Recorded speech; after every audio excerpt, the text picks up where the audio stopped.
What if I told you the history you learned in school is a carefully curated lie? That the most shocking, brutal, and bizarre rituals of our ancestors weren't just forgotten. They were deliberately erased. These aren't campfire stories. They're the forbidden ceremonies and savage rites that powerful people, emperors, conquerors, and priests, scrubbed from the history books. They tore down temples, burned sacred texts, and silenced anyone who knew the truth, all to replace ancient traditions with their own version of civilization.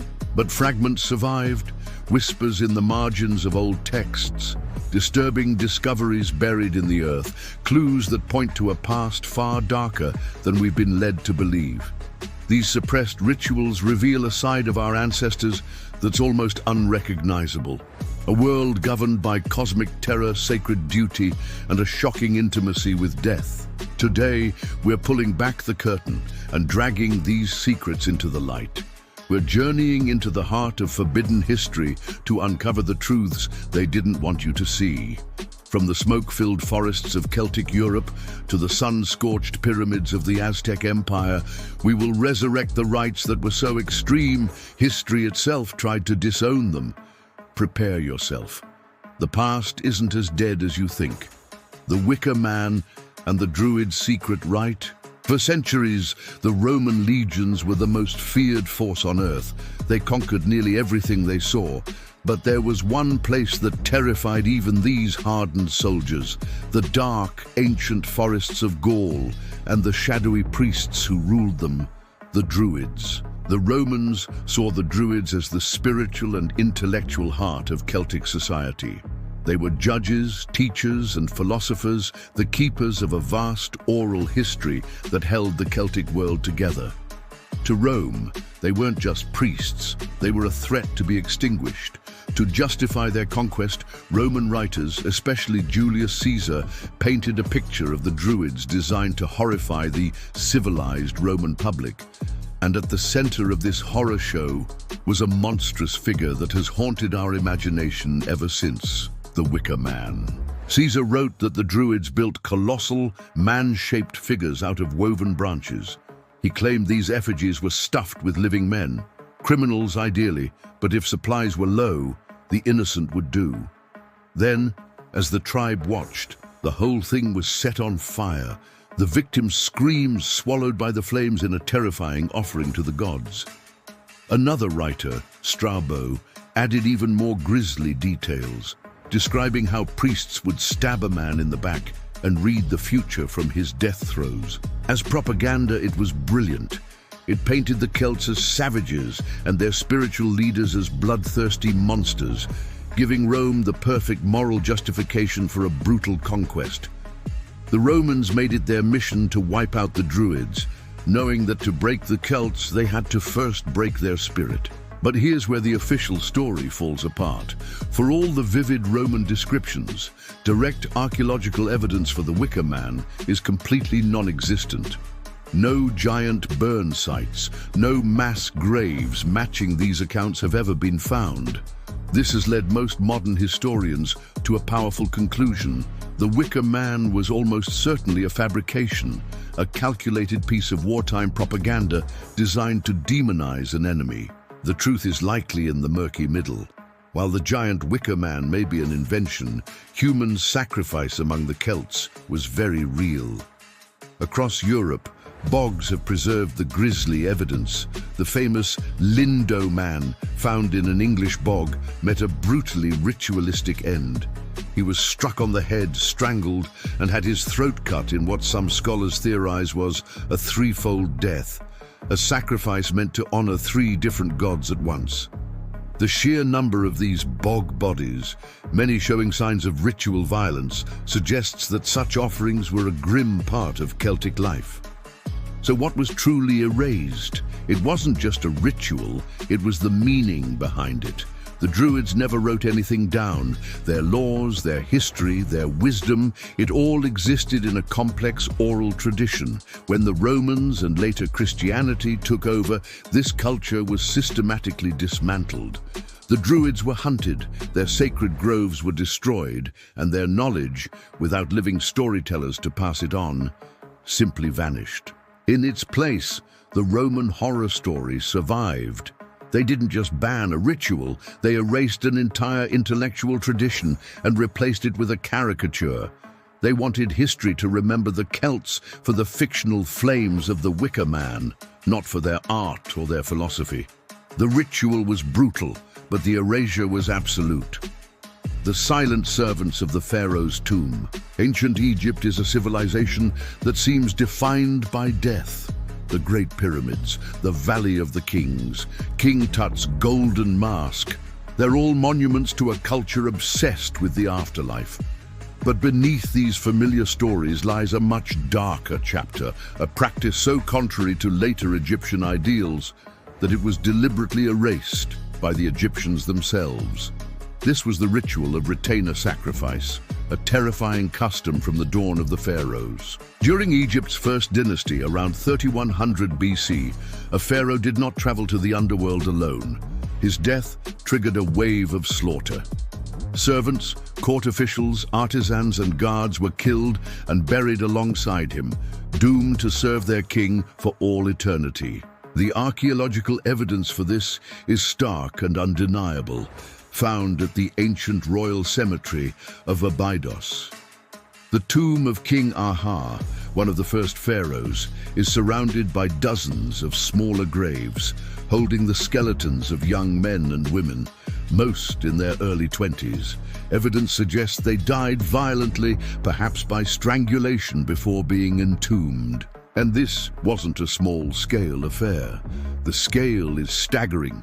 King Jer-Aha's successor had over 300 retainers buried with him. His son, Jet, had nearly 200.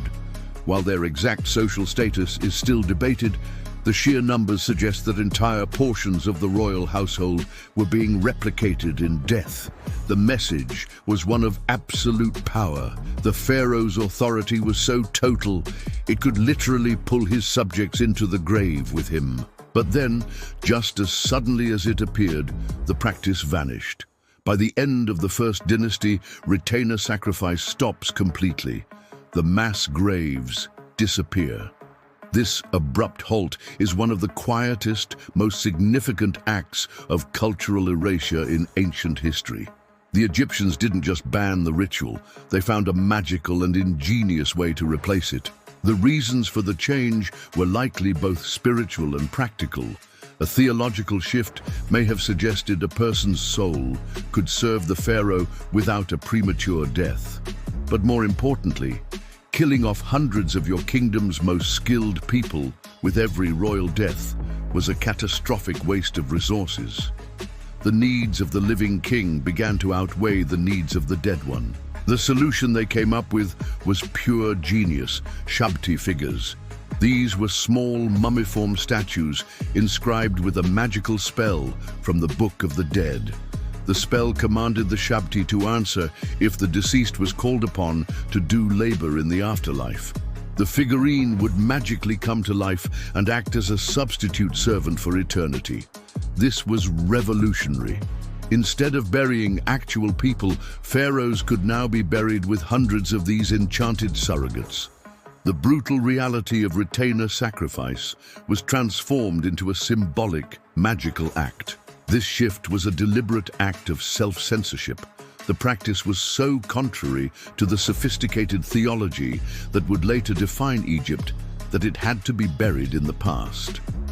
In fact, later Egyptians reinterpreted the tomb of King Jer, the site of hundreds of human sacrifices, as the mythical tomb of the god Osiris. The brutal truth of what happened there was overwritten by a more comforting myth.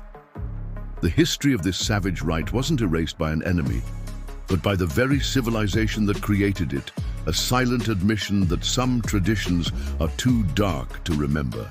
We're just getting started on this journey into forbidden history. If you're as fascinated by this as I am, take a moment to subscribe and hit the notification bell. We have many more secrets to uncover, and you won't want to miss what we dig up next.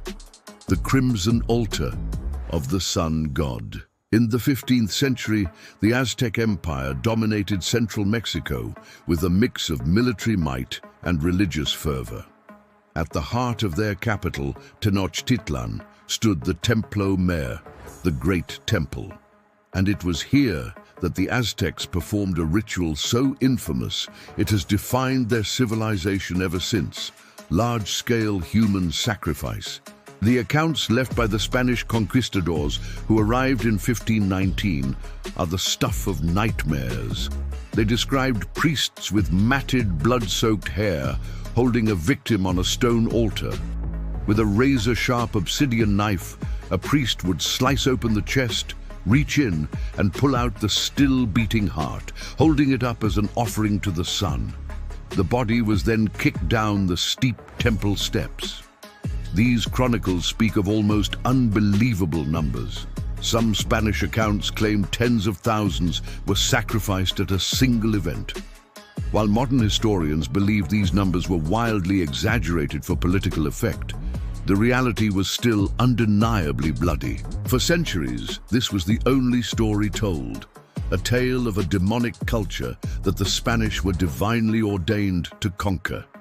But this narrative, written by the victors, is a profound distortion. To understand what was truly erased, we have to look past the Spanish horror and into the Aztec mind. For the Aztecs, this wasn't murder, it was cosmic maintenance. Their cosmology taught that the sun god, Huitzilopochtli, fought a constant battle against the forces of darkness. If he weakened, the sun would fail to rise and the world would end. The only thing that gave him strength was Chalchihuatl, or precious water, human blood. Sacrifice was a sacred duty, the repayment of a blood debt to the gods. The victims, often captured warriors, were seen as messengers. They were frequently treated with great honor before their death, dressed in the finery of the god they were about to meet. Their death was considered a noble one, a direct link to the divine. It was also a terrifying tool of empire, blending religious obligation with psychological warfare to intimidate their rivals. When Hernán Cortés and his men arrived, they didn't see cosmic necessity. They saw devil worship and a perfect excuse to seize the empire's gold. What followed was one of the most systematic acts of cultural erasure in history. Spanish priests saw the Aztec religion as a satanic evil that had to be utterly destroyed. They launched a campaign to eradicate it. They burned the devil's books, the beautiful Aztec codices that held their history, science, and religious beliefs. The vast majority were reduced to ash. Temples were torn down. Their stones used to build Catholic churches right on top of the old sacred sites. The Aztec priests who held the knowledge were killed or forced to convert. In a single generation, an entire universe of knowledge was nearly wiped out. All that remained were a few hidden codices and the biased accounts of the Spanish themselves. The friars who recorded Aztec culture did so through a Catholic lens, preserving a version of history framed as a battle between good and evil. The true complex worldview of the Aztecs, their understanding of the cosmos and their relationship with their gods, was almost entirely lost. The Spanish didn't just ban a ritual, they burned a library, toppled a religion, and silenced a civilization. They tried to erase the Aztec mind itself, leaving behind only the bloody spectacle on the altar as a self-serving justification for their own acts of destruction. The forbidden fires of Sati, not all banned rituals belonged to the distant past. Some persisted into the 19th century, becoming the center of a furious battle between colonial power and native tradition. This was the case with Sati, a Hindu funeral practice where a widow would burn herself to death on her husband's pyre.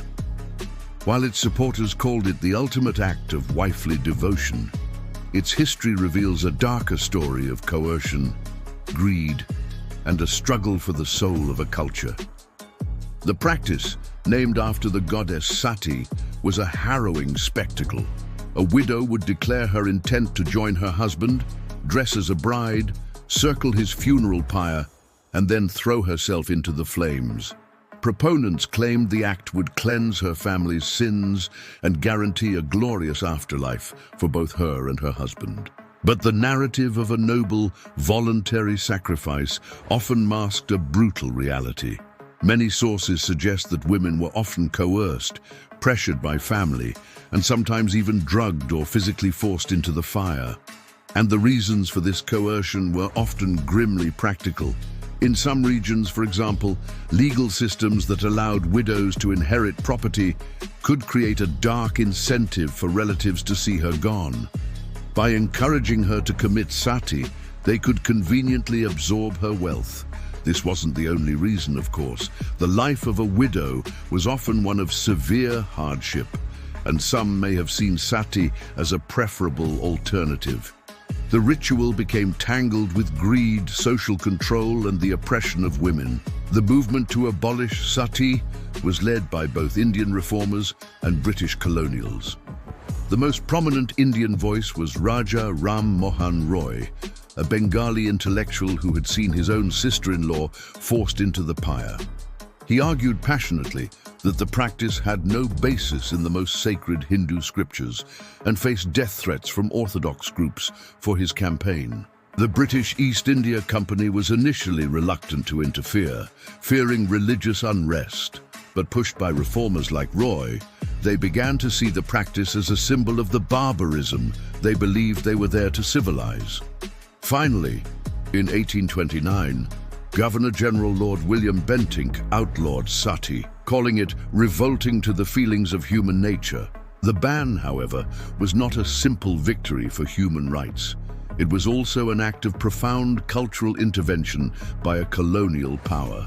For the British, abolishing sati became a key exhibit in their civilizing mission, a way to assert moral superiority over their Indian subjects and justify their rule. The debate became a battleground for identity. The erasure that happened here wasn't of the ritual itself. In fact, the British publicized its horrors. What was erased was the nuance. The complex social and economic reasons behind sati were flattened into a simple story of pagan depravity. The key role of Indian reformers was often downplayed in British accounts, which preferred to cast abolition as a triumph of Western morality. The story of sati is a stark reminder that banning a ritual is rarely just about the ritual. It's about power, narrative, and the clash of civilizations, forever changing the culture it sought to save. The past we inherit is never the full story. It's a book with missing pages and entire chapters torn out by those who wanted to control the narrative.